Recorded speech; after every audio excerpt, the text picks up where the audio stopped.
అట్లా ఏమంటారు తెలుసా, అట్లా వేస్తే మంకీలు అంటారు, మంకీస్ అంటారు. ఆ మంకీస్ అట్లనే వేస్తాయి.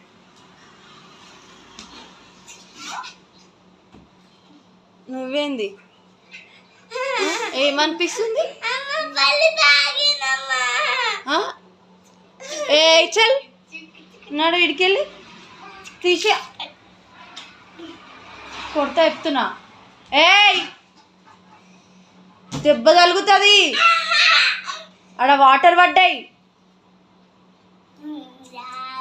అది తేపో, మాఫ్ తేపో, వాటర్ తీసి తూడ్చు.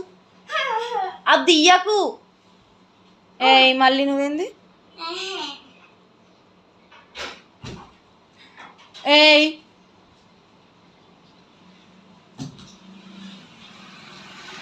ఇట్లా చేస్తే నేను స్కూల్లో వచ్చి చెప్తా రేపు. కూర్చుంటావా లేదా సైలెంట్గా?